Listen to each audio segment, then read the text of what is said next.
అందరికీ నమస్కారం. ఈరోజు మీ అందరికీ నేను వినిపించబోయే కథ వదిలేస్తావా నిజంగా. రచయిత గుండు సుబ్రహ్మణ్య దీక్షితులు గారు. ఇక కథలోకి వెళితే, రాత్రివేళ భార్యాభర్తలిద్దరూ ఇడ్లీ తింటున్నారు. సుందరికి పలక మారింది. తలెత్తి పైకి చూసి అరచేత్తో నెత్తి కొట్టుకుంది. ఎవరో నన్ను తలచుకుంటూ ఉన్నట్లున్నారు, ప్రేమగా అంది గోముగా. మరే ఇంకెవరున్నారు?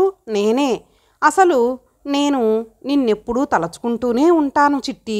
నా మనసులో ఎక్కడో మూల నువ్వెప్పుడూ ఆడుతూనే ఉంటావు తెలుసా అన్నాడు భర్త రాగనిధి. కనుబొమ్మలు ముడిచి సుందరి అంది. ఏంటి ఎక్కడో మూల? మనసు నిండా ఉండనన్నమాట నవ్వాడు రాగనిధి. మనస్సు నిండా నువ్వే ఉంటే ఉద్యోగం ఎట్లా చేస్తాను? కంచంలోకి కూడెట్లా వస్తుంది? ఆమె మూతిని 3 వంకర్లు తిప్పింది. అంది.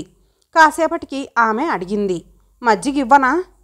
కాదు, పాలు టక్కున సమాధానం. ఆమె అలమారులోంచి పాలు తీస్తూ, ఏం చూసుకునో ఆ ఫోర్సు, ఆ మాత్రం ఊపు ఇతరులకు కూడా ఉంటుందనుకోవాలి. రాగనిధి తలెత్తి చూశాడు.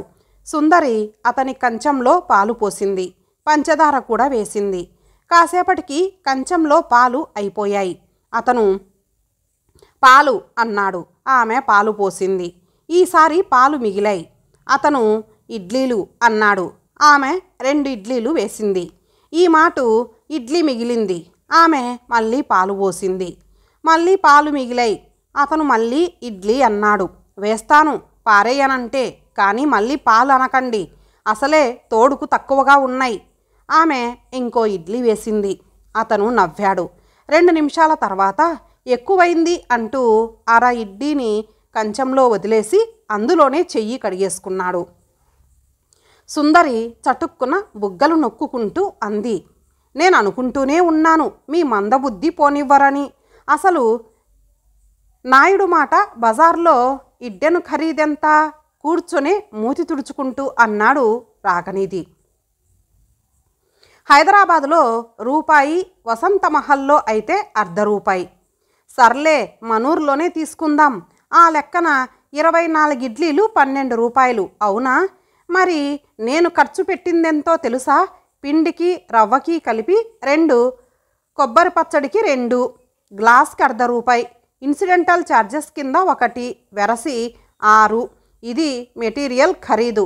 12లో ఈ 6 పోగా మిగిలిన 6 నా లేబర్ ఛార్జీ కిందకొస్తాయన్నమాట. రాగనిధి నవ్వాడు. నీకు లేబర్ ఏమిటి? ఇది గ్రైండర్లో రుబ్బావు, కుక్కర్లో వండావు, లేబరా? ఈ మాటలు చెవులో పువ్వు పెట్టుకున్నవాడికి ఎవడికైనా చెప్పు, వింటాడు. ఓయ్ నాని పండు, గ్రైండర్లో పొయ్యగానే కరెంటు పోయింది. రోట్లో పోసి రుబ్బేటప్పటికీ చచ్చి చెడి చేయంగల విన్నపాలైంది. అసలు ఆ పనైనా ఊరికే ఎవత్య చేస్తుందో చూపించండి. రాగనిధి హఠాత్తుగా ముందుకు వంగి అన్నాడు. తెమ్మంటావా? ఆమె చురుగ్గా చూసింది. తేవటమా? ఎవరిని? మాటలు తిన్నగా రావేమిటి? 24 ఇడ్లీలకి ₹6 ఇడ్లీని ఒక్కింటికి లేబర్ పావలా అంటే అర ఇడ్లీకి బేడా లేక 12.5 పైసలు. నువ్విప్పుడు ముక్క పారేయటం వల్ల నా సొమ్ము నువ్వు తినకపోతివి, నన్ను తిననివ్వకపోతివి, ముష్టాడికి కూడా ఉపయోగించకుండా నీళ్లు పోసేస్తివి. నీ దుర్బుద్ధి కాలిపోను. రాగనిధి వెలవెలబోతూ చూశాడు. బాధపడక అండాళ్ళు, నీ డబ్బు పోయిందనేగా నీ బాధ. ఆ 12.5 పైసలే ఏం కర్మ, మొత్తంగా నీ కూలి ₹6 ఇచ్చేస్తానులే. చటుక్కున చెయ్యి చాపుతూ అంది సుందరి. అయితే ఇవ్వండి. ఇప్పుడు ఎక్కడి నుంచి వస్తుంది? రేపొద్దున బ్యాంకుకెళ్ళి తెచ్చిస్తానులే. సరే, ఇంక నువ్విచ్చినట్టే నేను పుచ్చుకున్నట్టే. ఆమె మెటికలు విరిచింది. అతను పౌరుషంగా అన్నాడు, ఊరికే అమ్మమ్మలాగా దెప్పకు. అసలు ఇప్పుడు ఇచ్చేయగలను తెలుసా?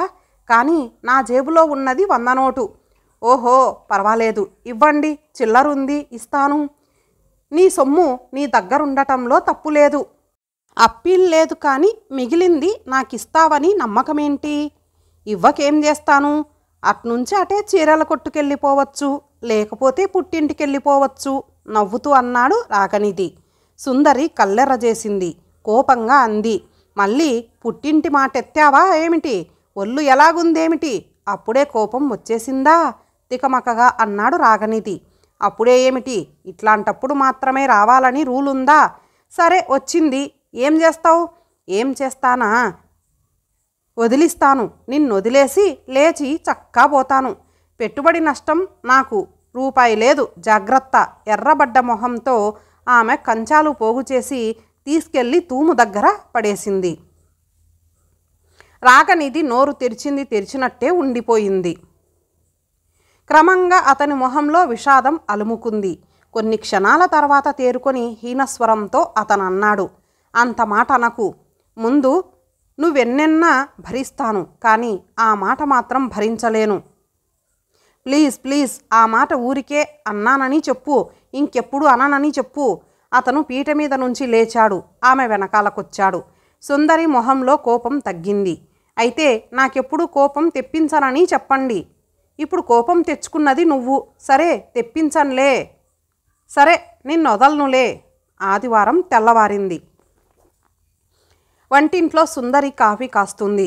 దొడ్లో రాగనిధి బ్రష్ నమలేస్తున్నాడు. సుందరి కూనిరాగం ఎత్తుకుంది. ఆఖరిసారిగా నీళ్లు పుక్కిలించి ఉమ్మేసి, ఓయ్ ఓయ్ నన్నేనా, వస్తున్నా వస్తున్నా అంటూ రాగనిధి దొడ్లోంచి ఒక్క అంగలో వంటింట్లోకి దూకేశాడు నవ్వుతూ. ఎంత ముద్దుగా పాడుతున్నావు డార్లింగ్. కానీ అయినా నన్ను పిలవటానికి పాట పాడాలా అమ్మడు అన్నాడు. సుందరి కోపం నటించింది. చాలేండి కిలింపు మీరును. మిమ్మల్ని ఎవరు పిలిచారు? రాగనిధి చిన్నబుచ్చుకున్నాడు. ఏమో ప్రేమగా పిలిచావేమో అనుకున్నాను. రాత్రి పగలు ప్రేమిస్తూ ఉండటమే పని. ఈ కాఫీ తీసుకోండి. అతను బిక్కమొహంతో కాఫీ గ్లాసు అందుకున్నాడు. మెల్లిగా వాకిలి గదిలోకి కదిలాడు. పావుగంట గడిచింది. ఆమె మధ్య గదిలోకొచ్చి చీపురుతో అందినంత వరకు గోడల మీది బూజును దులుపుతోంది. మళ్ళీ పాట అందుకుంది. ఆమె వాకిటి గదిలోకి తొంగి చూసింది. రాగనిధి పడక కుర్చీలో పేపరు చదువుకుంటున్నవాడల్లా దాన్ని మడిచి పక్కకి ఒరిగి భార్య వైపే గోముగా చూస్తున్నాడు. దులపటం ఆపి సుందరి భర్త వైపు చూసి నవ్వింది. ముక్కు చిట్లించి తల ఆడించింది. మళ్ళీ దులపటం మొదలుపెట్టి పాట అందుకుంది. పాట ఆపి ఆమె భర్త వైపు చూసింది. ఎప్పుడో తల తిప్పేసుకొని అతను సీరియస్గా పేపర్లో నిర్యాణం ఫోటోలో ముసలాన్ని పరిశీలిస్తున్నాడు. సుందరి ఆఖరి 4 చరణాల్ని మళ్ళీ పాడింది. అతను కదల్లేదు. కనీసం తొంగి కూడా చూడలేదు. ఆమె చీపిరి అక్కడే పడేసి విసురుగా వాకిలి గదిలోకొచ్చింది. టేబుల్ మీదున్న టేప్ రికార్డర్ని ఎత్తిపెట్టింది. గొణిగింది. పిలిస్తే వినిపించుకోడు కాబోలమ్మా. అంత చేటు వినికిడి సమస్య వచ్చేసిందేమిటో అప్పుడే. అతనిలో చలనం లేదు. ఇంటెడు చాకిరీ చేసుకోలేక చస్తున్నానా? సింపతి లేదు సరికదా, పిలవగానే పలకాలని కూడా లేదు. సుందరి వెనక్కి తిరిగి మొగుడి వైపు వెళ్ళింది. భల్లున అలమర తెరిచి 2 పుస్తకాలు కింద పడేసింది. మడత కుర్చీ తెరిచి ఫట్ ఫట్ మని శబ్దం అయ్యేలాగా వెంటనే ముడిచేసింది. పౌడర్ డబ్బా ఎత్తి కింద పడేసింది. గుమ్మంలోంచి తొంగి చూసింది. రాగనిధిలో మార్పు లేదు. సుందరి దూకుడుగా భర్త పక్కకొచ్చి నుంచుంది. ఇదిగో నిన్నే, చెవుల్లో చెట్లు మొలిచాయా అని అడుగుతున్నాను. సీసం కరిగించి పోసుకున్నావా అని అడుగుతున్నాను. పిలిస్తే పలక్కపోవటానికి నీకేం రోగం వచ్చిందని అడుగుతున్నాను. రాగనిధి పక్కకి తిరిగి చూశాడు. అన్నాడు, ఏమిటోయ్ పిలిచావా? వెటకారంగా సుందరి అంది. అబ్బే పిలవలా, పలక్కపోగా తిరుగుటపాలో ప్రశ్న ఒకటి మొహానికి. అతను పేపర్ కింద పడేసి కుర్చీలోంచి లేచాడు. ఇందాక ముద్దుగా పిలిచావని బుద్ధిగా పలికితే కాదు పొమ్మని కసిరావు. ఇప్పుడు పిలవకుండానే పిలిచాను రమ్మని కసురుతున్నావు. ఎట్లాగే నీతోటి? కోపం తగ్గింది సుందరి మొహంలో.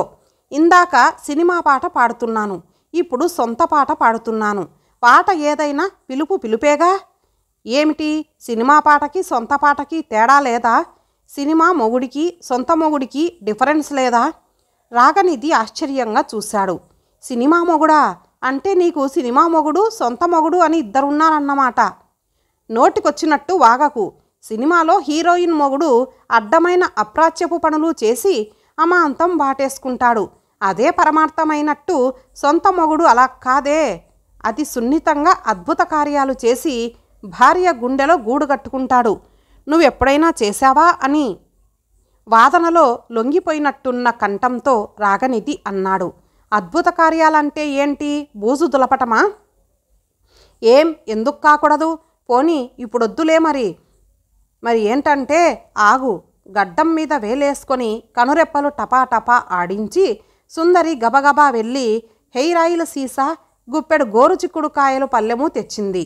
తాను కింద కూర్చుని అంది, ఇదిగో చూడు, నువ్విట్లా వచ్చి ఇక్కడ స్టూల్ మీద కూర్చో.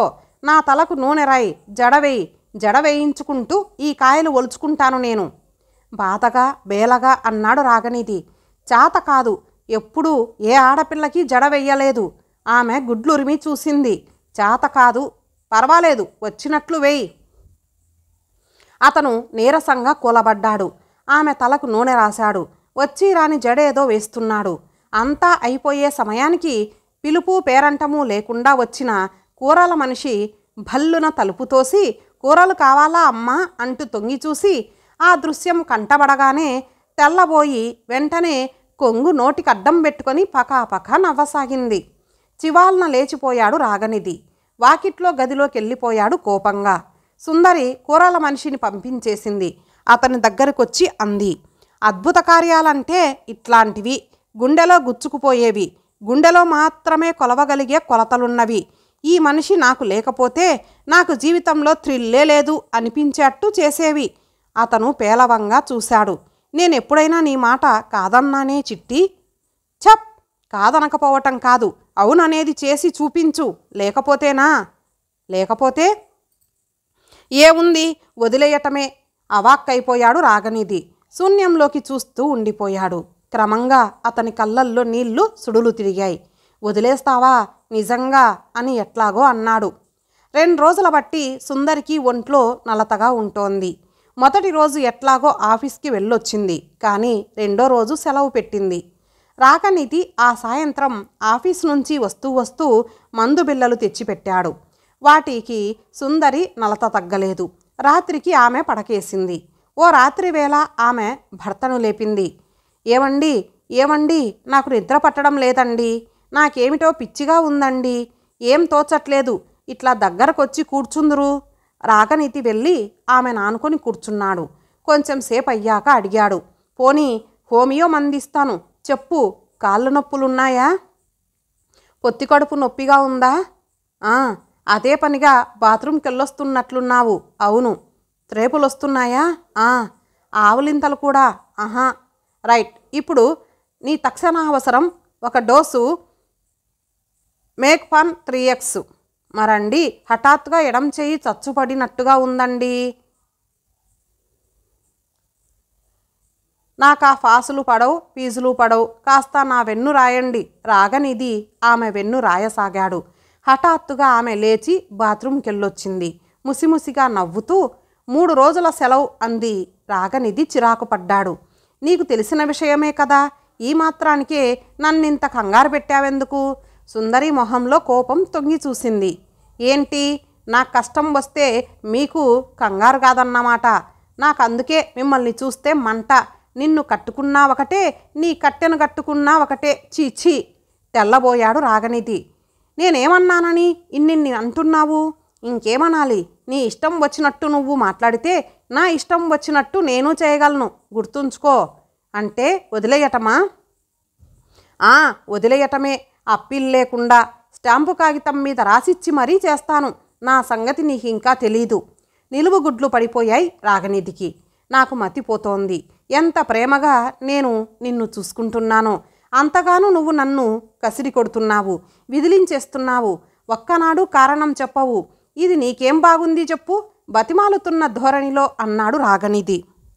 కారణమా? మీరు మగవారవ్వటమే కారణం. నాకు మొగుడవటమే కారణం. ఏ మగాన్ని చివరకు కొడుకుని కూడా నమ్మకూడదన్నది ఈనాటి నీతి సూత్రం.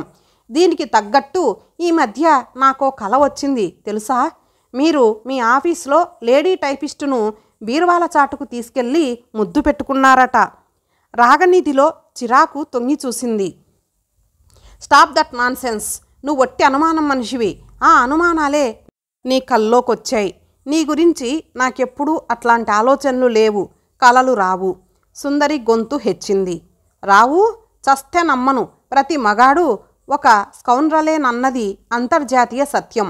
మీరు ఆ జాతిలో వారే కదా. ఆగు, ప్రతి మగాడు అనకు, చాలామంది మగాళ్ళు అను. కానీ చూశావు, చాలామంది ఆడాళ్ళు డబుల్ స్కౌండ్రర్స్. ఎందుకంటావా?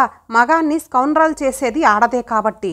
లేకపోతే కూడా వస్తున్నది కొడుకైనా కూడా లక్ష్యం లేకుండా ఆ లోనెక్ జాకెట్లు, బ్రాలు వీధిలోకి ఎందుకట్టా వేసుకెళ్ళటం? ఒళ్ళు కప్పుకొని నడవటం మానేసి కొంగు సగం దిగజార్చుకొని నడుస్తున్నారు. ఏం లాభం కోసమో కాస్త చెబుతావా? అసలు ముఖ్యమైన విషయం, ఎవడన్నా తమ పట్ల పోకిరీ పని చేసినప్పుడు ఆ పని 10 మందిలో జరిగినా సరే ఎదురు తిరగకుండా పట్టి పట్టనట్టు దాటుకొని ఎందుకు పోతారు? అంటే నేను డబుల్ స్కౌండ్రల్ అంటారు, మీరు మాత్రం ఉత్తములంటారు.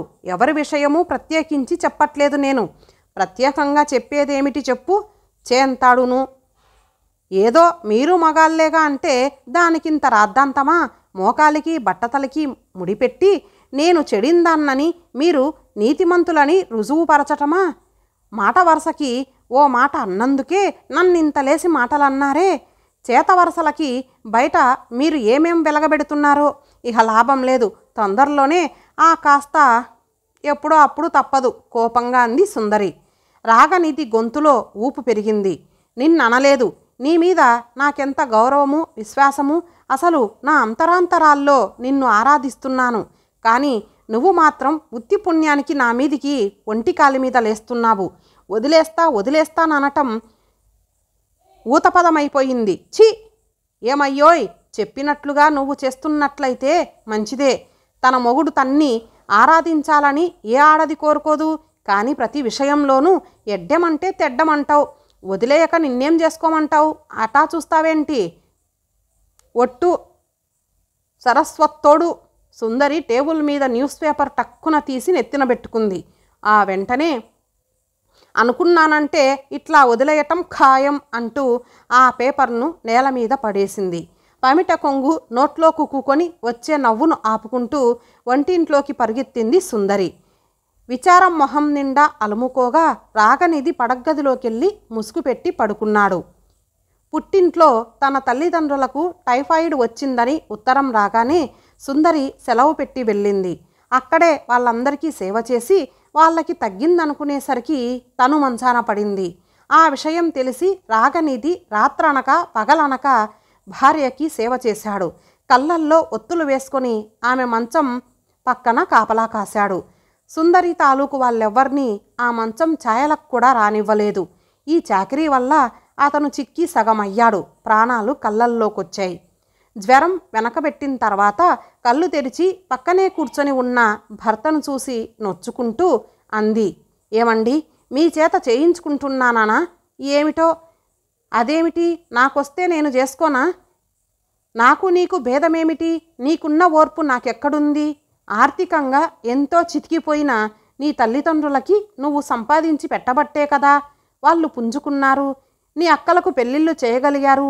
ఇది మామూలు విషయమా? ఎంత గొప్ప త్యాగం! నీలో ఉన్న ఈ లక్షణమే నన్ను ముగ్ధుణ్ణి చేసింది. నిన్ను చేసుకుంటే నా పిల్లలకు కూడా ఈ వారసత్వమే వస్తుంది కదా అని ఆశపడ్డాను. అందుకనే నీ గుణాలను గురించి వాళ్ళని వీళ్ళని విచారించే నాకై నేనుగా వచ్చి నీ మెడలో తాళి కట్టాను. నీలో ఉన్న సేవాభావం ముందు నాదెంత? అంత నీరసంలోనూ సుందరి కళ్ళు మెరిశాయి.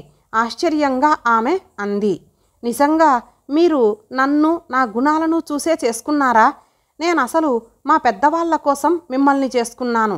లోకంలో చూస్తున్నాము, పెద్ద కట్నాలు తీసుకొని కూడా భర్తలు భార్యల్ని రాచి రంపాన పెడుతున్నారు. మీరు అసలు తీసుకోలేదు. అందుకనే మిమ్మల్ని నమ్మకూడదు అనుకున్నాను. మీ త్యాగం గురించి చెప్పుకుంటూ బతికున్నంతకాలం నన్ను దెప్పుతుంటారేమోనని భయపడ్డాను. ఇంకా నా సంపాదనంతా తెచ్చి మీ చేతుల్లో పోసి మీ మీద ఆధారపడి బతకమంటారేమోనని అనుకున్నాను. ఇవన్నీ నిజం కావా? కావు, ఒట్టి అనుమానాలు మాత్రమే. స్త్రీ ధనాన్ని బలవంతంగా అనుభవించాలనుకోవటం కన్నా దౌర్భాగ్యం మరొకటి లేదు మగాడికి. ఆగండి, మరి నేను అందగత్తెను కాను గదా. రాగనిధి గోముగా ఆమె ముంగురులు నిమిరాడు. పిచ్చిగా మాట్లాడకు. నీ గుణాల సారమే, నీ అనురాగమే నీ అందం. అదే నాకు కావలసింది. ఇవాళుండి రేపు వెళ్ళిపోయే శరీర అందం మీద నాకు మోజులేదు. సుందరి అవాక్కయింది. అతని మొహంలోకి తీక్షణంగా చూసింది. చూసి చూసి అతని చేతిని తన చేతుల్లోకి తీసుకుంటూ డగ్గుత్తికతో అంది, ఏవండి, నిజంగానా? అయ్యో, మన పెళ్ళైన ఈ ఏడాది నుంచి నేను ఎంత పొరపాటు చేశాను. మీరు నన్ను అవమానిస్తారేమోనని నేనే ముందు మిమ్మల్ని అవమానించాను. పాపిష్టిదాన్ని, మీ మనసు ఎంత గాయపరిచానో, మిమ్మల్ని ఎంత క్షోభపెట్టానో. అన్నట్టు మీకు జీతం కట్టే కదా నేను ఇవ్వకపోగా మీ రాబడి పోగొట్టాను. దౌర్భాగ్యురాల్ని. చీచ్చి, నా పాపానికి నిష్కృతి లేదు. ఇట్లా మీ చేతుల్లో నేను గుటుక్కుమంటే ఎంత బాగుండును. అయ్యో అయ్యో, నా పుట్టింట్లో మీ చేత బెడ్ పాన్ పెట్టించుకున్నానా? సుందరి ఉన్న కాస్త ఓపికతోనూ సన్నగా ఏడవటం మొదలుపెట్టింది. రాగనిధి హఠాత్తుగా ఆమెను మంచం మీద నుంచి ఎత్తి దించి తన ఒడిలో కూర్చోబెట్టుకున్నాడు. ఆమె మొహమంతా ముద్దులతో నింపేశాడు. పాపము కాదు, తాపము కాదు, ఏదో శాపం. ఆ శాపం ఈ వేల్టితో తీసిపోయింది. మనం ఒకళ్ళనొకళ్ళం ఇప్పటికైనా సరిగ్గా అర్థం చేసుకున్నాం, అంతే చాలు. మన సంసారం ఇవాల్టి నుంచే మొదలైనట్టు. మరి ఇంకా చావు మాట ఎత్తకు. చివరి కాలంలో మరణం మన ఇద్దరికీ ఒకేసారి రావాలన్నది నా కోరిక, తెలుసా? బలహీనంగా ఉన్న ఆ పూచిక పుల్లలాంటి చేతులతోనే భర్తను గాఢంగా కౌగిలించుకొని వలవలా ఏడ్చేసింది సుందరి. ఇంతటితో ఈ కథ సమాప్తం. మరలా మరొక మంచి కథతో కలుద్దాం. అంతవరకు సెలవు. నమస్తే.